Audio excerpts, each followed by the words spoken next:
Hello friends, welcome to study bus. बहुत सारे लोग ऐसे हैं जो एक बेटर करियर ग्रोथ के लिए, अपॉर्चुनिटी के लिए एमबीए करना चाहते हैं। और एमबीए करने के लिए आपको काफी सारे एंट्रेंस एग्जाम्स देने होते हैं। उसमें से जो आपका सबसे मेजर एग्जाम होता है वो होता है कैट का एग्जाम। तो इस वीडियो में मैं आपके साथ बहुत डिटेल में शेयर करने वाला हूँ कैट से रिलेटेड हर एक चीज, प्रोफाइल बिल्डिंग के रिलेटेड, शॉर्ट लिस्टिंग क्राइटेरिया के रिलेटेड, एंड इसके साथ ही जो अदर एमबीए एंट्रेंस एग्जाम्स होते हैं जैसे जैट, आईएफटी, स्नैप, सीमैट, सीटी, एनमैट, इन सब के बारे में। तो आज की ये वीडियो एक एमबीए एस्पिरेंट के लिए बहुत ज्यादा इंपॉर्टेंट वीडियो है। काफी ज्यादा क्लैरिटी आपको हर एक टॉपिक, हर एक डोमेन एरिया पे मिलने वाली है, जिसके थ्रू आप एक बेटर डिसीजन मेकर बन पाएंगे एंड ये डिसाइड कर पाएंगे कि हमें एमबीए करना चाहिए कि नहीं करना चाहिए, एंड अगर करना चाहिए तो कौन कौन से ऑप्शंस मेरे सामने अवेलेबल है। सो ये वीडियो एंड तक देख लेना, काफी ज्यादा यहाँ पे आपको नॉलेज मिलने वाली है। So my name is Saurabh Kothari, let's start. तो सबसे पहले और सबसे इंपॉर्टेंट क्वेश्चन ये निकल के आता है, व्हाई एमबीए। देखो, एमबीए करने के हर एक एस्पिरेंट के डिफरेंट रीजंस होते हैं। अगर मैं टॉप रीजंस को पिकअप करूं तो इसमें हमारा सबसे पहला रीजन निकल के आता है कि मुझे अपनी पढ़ाई फिनिश करनी है। तो मैं अपने कॉलेज की स्टडीज कंप्लीट करना चाहता हूं और उसके बाद मैं अपने करियर को स्टार्ट करूंगा। तो एक रीजन बच्चों का ये होता है, सर मेरी ग्रेजुएशन हो गई, चाहे वो बीबीए हो, बीटेक हो, अब मैं फर्दर एमबीए कर लेता हूं, उसके बाद अपना करियर को स्टार्ट करूंगा। सेकेंड इंपॉर्टेंट रीजन जो बच्चों का निकल के आता है वो होता है कि यार मुझे अपने करियर में ग्रो करना है। ग्रो इन टर्म्स ऑफ कि मैं अभी करेंटली जॉब तो कर रहा हूं लेकिन मैं अपनी जॉब से सेटिस्फाई नहीं हूं, मुझे भाई प्रमोशन चाहिए और प्रमोशन के साथ साथ मुझे कंपनी में ग्रोथ चाहिए, मुझे जल्दी की जल्दी अच्छी पोजीशन पे रीच आउट करना है। इसलिए भी काफी सारे लोग एमबीए करते हैं। तीसरा रीजन होता है कि मुझे भाई अपना करियर चेंज करना है। काफी सारे ऐसे स्टूडेंट्स होते हैं, एस्पिरेंट्स होते हैं जो टेक्निकल जॉब में होते हैं लेकिन उनको लगता है नहीं यार, हम लोगों का टेक्निकल एरिया स्पेसिफिक नहीं है, मुझे कहीं और शिफ्ट करना है, मुझे अपने करियर को स्विच करना है, और इस वजह से वो एमबीए करना प्रेफर करते हैं। फोर्थ रीजन होता है, बच्चों को अपना करियर बनाना होता है मैनेजमेंट की लाइन में। देखो, एमबीए में जो कोर चीज रहती है वो रहती है मैनेजमेंट। चाहे फाइनेंस में जाओ, चाहे मार्केटिंग में जाओ, चाहे एचआर में जाओ, आईटी में जाओ, ऑपरेशन में जाओ, जो बेस रहता है वो मैनेजमेंट रहता है। तो मैनेजमेंट में वो अपना करियर बिल्डअप करना चाहता है और इसीलिए उसके माइंड में एक थॉट होता है कि यार एमबीए कर लेना चाहिए। एक इंपॉर्टेंट रीजन प्लेसमेंट भी होता है। भाई हमें पता है, हम हर साल न्यूज़पेपर्स में रीड आउट करते हैं कि टॉप आईएम्स जो है, एफएमएस जो है, या फिर जो अदर एमबीए इंस्टीट्यूट्स है, वहां से 25 लाख का पैकेज है, 26 लाख का पैकेज है, या फिर हम बोल सकते हैं भाई 50 लाख का पैकेज लग रहा है। तो हम लोग ये चाहते हैं कि हमारी बहुत अच्छी प्लेसमेंट लगे, हमारे करियर में डायरेक्ट एक किक स्टार्ट मिले और मैं लाइफ टाइम स्टेबल रहूं, मुझे यार बार बार जॉब स्विच ना करनी पड़े, अच्छी कंपनी ज्वाइन करूं, अच्छी प्लेसमेंट मिले, और इस वजह से मैं एमबीए करना चाहता हूं। और बहुत सारे लोग इसलिए भी एमबीए करते हैं क्योंकि उन्हें लॉन्ग रन में एंटरप्रेन्योरशिप परस्यू करना होता है, कि वो लॉन्ग रन में अपना कोई स्टार्टअप करना चाहते हैं, अपना बिजनेस करना चाहते हैं। और एमबीए करने से आपकी लर्निंग बहुत ज्यादा होती है, आपकी पर्सनैलिटी डेवलप होती है, और उसके बाद आप लॉन्ग रन में अपनी कोई कंपनी स्टार्ट कर सकते हो। तो ये कुछ मेजर रीजंस रहते हैं कि मुझे एमबीए करना है। आपका भी इसी में से कोई ना कोई रीजन रहता होगा। अब जब हमें रीजंस आइडेंटिफाई हो गए, देन हमारे सामने कुछ मिथ होते हैं। काफी सारे लोग काफी सारी चीजों पे बात करते हैं लेकिन हमें यहाँ पे ये समझना है कि जितने भी मिथ हैं उनको हम ब्रेक करते हैं। तो सबसे पहला मिथ बच्चों के माइंड में ये होता है, सर मेरे एकेडमिक्स बहुत वीक है, मेरे 10th में 65% है, मेरा 12th में लेट से 60% मार्क्स है, और उसके बाद ग्रेजुएशन में मेरा लेट से 58 या 60% मार्क्स है, क्या मैं एमबीए के लिए एलिजिबल भी हूं, क्या मुझे आईएम्स कॉल करेंगे? देखो, एक चीज समझो कि जब भी आपकी किसी आईएम की या टॉप इंस्टीट्यूट की शॉर्टलिस्टिंग आती है वो दो पैरामीटर्स पे आती है। या तो कुछ कॉलेजेस ऐसे होते हैं जो सिर्फ और सिर्फ आपका कैट का स्कोर देखते हैं और उसके बेसिस पे स्टूडेंट्स को शॉर्टलिस्ट करते हैं। जैसे मैं एफएमएस की बात करूं तो एफएमएस में होता है भाई आपको इतनी परसेंटाइल से ऊपर लाना है, फिर आपका इंटरव्यू होगा, इंटरव्यू को आप क्रैक करो और एडमिशन ले लो। और कुछ कॉलेजेस ऐसे होते हैं जो पूरी की पूरी आपकी प्रोफाइल को इवैल्यूएट करते हैं और उसके बेसिस पे शॉर्टलिस्ट किया जाता है। जैसे कि मैं बात कर रहा हूं आईएम्स की, तो अगर मैं आईएम्स की बात करूं तो उसमें जो शॉर्टलिस्टिंग होती है ना, वो शॉर्टलिस्टिंग आपकी कॉम्पोजिट स्कोर के बेसिस पे होती है। कॉम्पोजिट स्कोर का क्या मतलब हो गया? कॉम्पोजिट स्कोर में आपकी बहुत सारी चीजें काउंट होती है, जैसे आपका कैट का स्कोर कितना आया, उसके बाद आपका 10th में कितने मार्क्स थे, आपके 12th में कितने मार्क्स थे, आपका ग्रेजुएशन का कितना स्कोर था, आपका वर्क एक्सपीरियंस कितना था, उसके बाद जेंडर डाइवर्सिटी देखा जाता है कि भाई आप मेल हो या फीमेल हो, उसके बेसिस पे कुछ एक्स्ट्रा पॉइंट्स मिलते हैं। देन आपका भाई एक्स्ट्रा को करिकुलर एक्टिविटीज क्या है, और इन सब के बेसिस पे आपका शॉर्ट लिस्टिंग बनता है। अब हम लोग क्या होता है, हमेशा ये सोच लेते हैं यार मेरा 10-12 में कम है, मुझे तो कॉल आ ही नहीं सकता। ऐसा नहीं होता। एक्चुअली में होता ये है कि जब शॉर्ट लिस्टिंग बनती है तो हर एक के कुछ वेटेज पॉइंट्स होते हैं, हर एक आईएम का अलग सिलेक्शन क्राइटेरिया होता है। वो 10th को 10% मार्क्स देता है, आपका कैट में वो 20%, 50%, 70% मार्क्स देता है, 12th का कुछ वेटेज होता है, ग्रेजुएशन मार्क्स का कुछ वेटेज होता है। अब अगर हम यही सोचते रहेंगे मेरा 10-12 कम है, तो यार हम फिर सोचते रहेंगे और अपने एग्जाम क्रैक ही नहीं कर सकते। आपको यहां पे ये समझना है कि आपको अपना कॉम्पोजिट स्कोर अच्छा लाना है।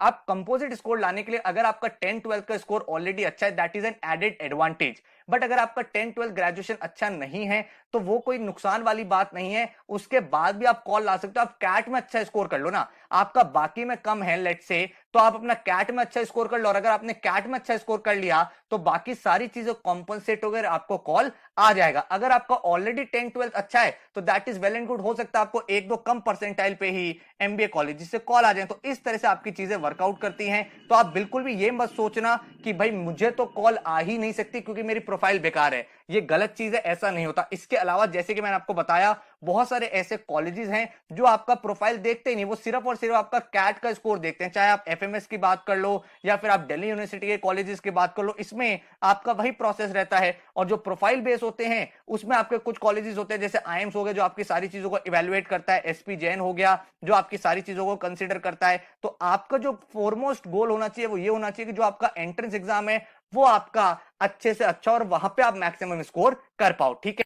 इसके बाद अगर मैं सेकंड मिथ की बात करूं, जो बच्चों के दिमाग में एक डाउट रहता है, वो रहता है वर्क एक्स से रिलेटेड। काफी सारे स्टूडेंट्स आते हैं हमारे पास जो बोलते हैं कि सर मेरे पास तो वर्क एक्स नहीं है, क्या मुझे एडमिशन मिलेगा? तो आप एक चीज समझो, जितने भी आपके एमबीए कॉलेजेस हैं वो डाइवर्सिटी को प्रेफर करते हैं। तो आपके कॉलेज में जो भी आपका ड्रीम कॉलेज, आप चाहें तो उस कॉलेज की वेबसाइट पे जाके उनका प्रोफाइल देख सकते हो बच्चों का। वहां पे 0 ईयर्स मतलब फ्रेशर्स वाले बच्चे भी आते हैं, वहां पे 0 से 1 ईयर वाले बच्चे भी आते हैं, उसका जिसका 1 से 2 ईयर्स ऑफ एक्सपीरियंस है वो भी आते हैं, 2+ वाले भी आते हैं, उसका 3+ वाले भी आते हैं, 4+ वाले भी आते हैं, एंड 5+ वाले भी आते हैं। तो हर एक वर्क एक्सपीरियंस वाले स्टूडेंट्स को कॉलेज सेलेक्ट करता है क्योंकि हर एक स्टूडेंट का पर्सपेक्टिव अलग होता है, और डिफरेंट एक्सपीरियंस वाले बच्चे जब आते हैं तो आपकी पीयर लर्निंग बहुत ज्यादा स्ट्रांग हो जाती है। 5 ईयर से ऊपर जब आप जाते हो तो जनरली हम लोग 1 ईयर एमबीए के लिए जाते हैं जिसको बोल दिया जाता है एग्जीक्यूटिव एमबीए। तो अगर आपका 5 ईयर से ज्यादा एक्सपीरियंस है तो आप एग्जीक्यूटिव एमबीए के लिए भी ट्राई कर सकते हो। एंड अगर आपका 0 से 5 ईयर्स का डोमेन है, वहां पे आपका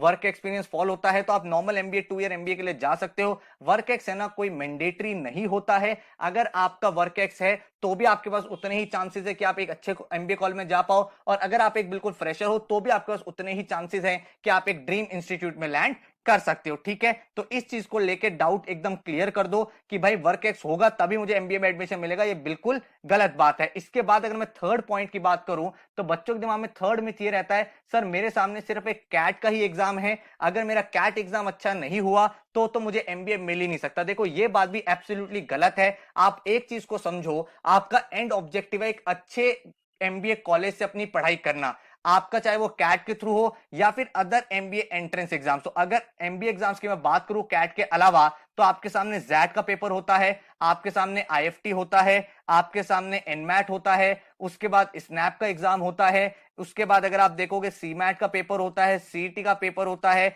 आपका टिसनेट का पेपर होता है, देन आपके सामने एक्सजीएमटी होता है, देन एसआरसीसी होता है। तो बहुत सारे ऐसे एग्जाम्स होते हैं जिसके थ्रू आप एक अच्छे कॉलेज में जा सकते हो और अपनी मास्टर्स को परस्यू कर सकते हो। तो ये बात आपको नहीं सोचनी है कि सिर्फ और सिर्फ मेरे सामने भाई अगर कैट नहीं हुआ तो मेरा तो करियर खराब हो गया, मेरा तो साल खराब हो गया। नहीं, ऐसी बात नहीं है। अगर आपको एक एमबीए में जाना है तो काफी सारे ऑप्शंस आपके सामने अवेलेबल होते हैं, और सिलेबस भी अगर आप देखोगे सारे एग्जाम्स का तो 70 to 80% सेम होता है। कुछ कुछ एग्जाम्स में कुछ एडिशनल एक दो सब्जेक्ट्स होते हैं या फिर कुछ लेवल ऑफ डिफिकल्टी में चेंज होता है। अगर मैं इसके बाद फोर्थ मिथ की बात करूं, वो होता है मैथ्स को लेके। बहुत सारे ऐसे बच्चे आते हैं जो कहते हैं सर मेरा मैथ्स का बैकग्राउंड नहीं है, मैं तो एमबीए कर ही नहीं पाऊंगा। यहां पे हमें ये चीज समझनी है कि जो मैथ्स वाला स्टूडेंट होता है और जो नॉन मैथ्स वाले स्टूडेंट होते हैं, सारे के सारे लोग कैट एग्जाम के लिए अपीयर कर सकते हैं। और जहां तक डिफिकल्टी लेवल की बात करूं तो आपका मैथ्स में कोर मैथमेटिक्स नहीं आता। जो 11 12 का मैथ्स होता है वो आपसे इन एंट्रेंस एग्जाम में नहीं पूछा जाता, जैसे इंटीग्रेशन हो गया, डिफरेंशिएशन हो गया, ये सब टॉपिक्स नहीं पूछे जाते। आपका मैथ्स में एप्टीट्यूड वाला सेक्शन आता है। एप्टीट्यूड का मतलब हो गया जो अप टू 10 तक की मैथ्स होती है, जिसमें आपके टॉपिक हो जाते हैं जैसे कि आपका अरिथमेटिक सेक्शन हो गया, आपका percentages, profit and loss, ratio and proportion, mixture and alligation, time speed distance, या फिर आपका नंबर सिस्टम हो गया, HCF, LCM, fractions, divisibility rules, थोड़ा बहुत एल्जेब्रा का कंटेंट हो गया, equation, linear equations, high order equations, इनको कैसे सॉल्व करते हैं, आपका set theory, venn diagrams, geometry आ जाता है, ट्राइंगल, सर्कल्स, मेंसुरेशन। तो ये मैथमेटिक्स रहती है। तो ऐसा आपको बिल्कुल नहीं सोचना है कि यार मैं तो नॉन मैथ्स बैकग्राउंड से हूं, मैं इन एग्जाम्स को क्रैक ही नहीं कर सकता। बहुत सारे बच्चे हर साल 99 प्लस परसेंटाइल लाते हैं जिनका मैथ्स का बैकग्राउंड नहीं है, क्योंकि अगर आप अपने टाइम को प्रॉपर्ली डिवोट करो, नेक्स्ट 10 टू 12 मंथ्स जो भी आपके पास टाइम एग्जाम के लिए, उसमें आप सिंसियरली पढ़ाई करो, तो इजीली एप्टीट्यूड वाला मैथमेटिक्स आप कवर अप भी कर सकते हो और एक टॉप परसेंटाइल अचीव भी कर सकते हो। तो ये मेजर मिथ रहते हैं जो मैंने आपके क्लियर कर दिए हैं। इसके बाद हमारा क्वेश्चन आता है, सर एलिजिबिलिटी क्राइटेरिया क्या है? तो अगर मैं एग्जाम की एलिजिबिलिटी क्राइटेरिया की बात करूं तो इसमें कोई ये नहीं होता कि इतने ही अटेम्प्ट्स आप दे सकते हो। तो अटेम्प्ट्स के ऊपर कोई लिमिट नहीं होती है। कैट एग्जाम में आप 5 अटेम्प्ट दो, 10 अटेम्प्ट दो, 15 अटेम्प्ट दो, कितने भी अटेम्प्ट दे सकते हो। जो मिनिमम एलिजिबिलिटी रहती है वो ये रहती है कि आप या तो फाइनल ईयर में हो अपनी ग्रेजुएशन के, या फिर आपने अपना ग्रेजुएशन कंप्लीट कर लिया, उसके बाद इस एग्जाम के लिए आप अपीयर कर सकते हो। जो एलिजिबिलिटी क्राइटेरिया रहता है वो रहता है 50%। तो अगर आप फाइनल ईयर में हो तो आपकी जो उससे पहले वाले साल रहे हैं उसमें आपका एग्रीगेट 50% से ऊपर होना चाहिए, और ग्रेजुएशन अगर आपने कंप्लीट कर ली है तो आपकी ग्रेजुएशन 50% से ऊपर होनी चाहिए। अगर आपका ये है तो आप अप्लाई कर सकते हो। कोई भी लिमिट नहीं होती कि बीटेक वाला ही दे सकता है, बीबीए वाला दे सकता है, बीए वाला दे सकता है। कोई भी स्टूडेंट जो ग्रेजुएट है, चाहे वो किसी भी कॉलेज से हो, किसी भी स्ट्रीम से हो, वो कैट एग्जाम के लिए एलिजिबल होता है। ठीक है, अब अगर मैं इसके बाद नेक्स्ट चीज की बात करूं तो हमारे सामने कौन कौन से टारगेट एग्जाम्स हैं और कौन कौन से टॉप इंस्टीट्यूट्स हैं। तो अगर मैं कैट एग्जाम की सबसे पहले बात करूं तो कैट एग्जाम आपको अपीयर करना है। इसके थ्रू आप इंडिया के ड्रीम इंस्टीट्यूट्स आईएम्स में एंटर कर सकते हो, आप एफएमएस में जा सकते हो, आप एसपी जैन में एंटर कर सकते हो। इसके बाद और भी बहुत सारे टॉप इंस्टीट्यूट्स हैं, जैसे आईआईटीज हो गए, दिल्ली यूनिवर्सिटी हो गया, दिल्ली यूनिवर्सिटी वाले अगर आप देखोगे एमडीआई गुड़गांव हो गया, आईएमटी गाजियाबाद हो गया, आईएमआई हो गया, एंड मेनी मोर कॉलेजेस जो कैट का स्कोर एक्सेप्ट करते हैं। अगर मैं जैट की बात करूं तो जैट के थ्रू भी आप टॉप इंस्टीट्यूट में एंटर कर सकते हो, जैसे एक्सेलराई हो गया। तो XLRI one of the best college India का माना जाता है। एक्सेलराई के बाद आप एक्सआईएमबी में एंटर कर सकते हो, आप आईएमटी गाजियाबाद में एंटर कर सकते हो। तो बहुत सारे ऐसे कॉलेज भी होते हैं जो 2 या 3 एग्जाम्स के स्कोर को एक्सेप्ट करते हैं, जिसमें आपका बेस्ट स्कोर होता है वो वाला स्कोर आपका कंसिडर किया जाता है। आईएफटी की बात करें तो IFT again one of the best institute India का माना जाता है, जिसके थ्रू आप आईएफटी में ही एंटर करते हो। और इसके 3 कैंपसेस हैं, Delhi campus, Kolkata campus and एक कैंपस आपका आंध्र प्रदेश में। अगर हम एनमैट की बात करें तो एनमैट के थ्रू भी हमारे सामने बहुत सारे कॉलेजेस हैं, जिसमें से फ्लैगशिप इंस्टीट्यूट्स की बात करूं तो एनएमआईएमएस मुंबई हो गया, उसके बाद आप केजी सोमाया जा सकते हो एनमैट के थ्रू, आप एग्जाइम भी जा सकते हो, उसके बाद आप एसडीए बोकनी जा सकते हो। ठीक है, अगर हम स्नैप की बात करें तो स्नैप के अंदर जितने भी सिम्बॉयसिस कॉलेज होते हैं वो इसका स्कोर एक्सेप्ट करते हैं। जो फ्लैगशिप कॉलेजेस होते हैं वो होते हैं एसआईबीएम पुणे, जो ड्रीम कॉलेज माना जाता है स्नैप के थ्रू, उसके बाद एसएमएचआरडी जो आपका एचआर के लिए बहुत अच्छा कॉलेज है, देन एसआईबीएम बेंगलोर है, एसआईआईबी होता है। तो ये 4 आपके टॉप इंस्टीट्यूट्स स्नैप के थ्रू रहते हैं। उसके बाद आप एक सीमैट का एग्जाम अपीयर कर सकते हो।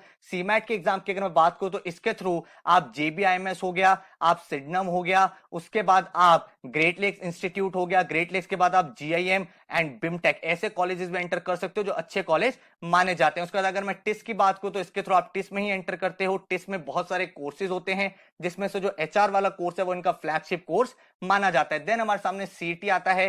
सीटी के थ्रू आप महाराष्ट्र के जितने भी टॉप कॉलेजेस उसमें एंटर कर सकते हो, जैसे जेबीआईएमएस हो गया, आपका सिडनम हो गया, उसके बाद आपका वेलिंगर हो गया। तो इन सब इंस्टीट्यूट में आप सीटी के थ्रू जा सकते हो। एसआरसीसी से आप एसआरसीसी में ही एंटर करते हो। एसआरसीसी का कोर्स होता है पीजीडी जीबीओ, जिसके थ्रू आप अपनी फर्दर एजुकेशन परस्यू कर सकते हो। तो हमारे सामने बहुत सारे एग्जाम्स रहते हैं, इनमें से कोई भी 4 से 5 एग्जाम्स आप अपीयर कर सकते हो। अपनी विंडो को ओपन रखो, ज्यादा ऑप्शंस रखो, ताकि आप बेस्ट टू बेस्ट कॉलेज में एंटर कर पाओ।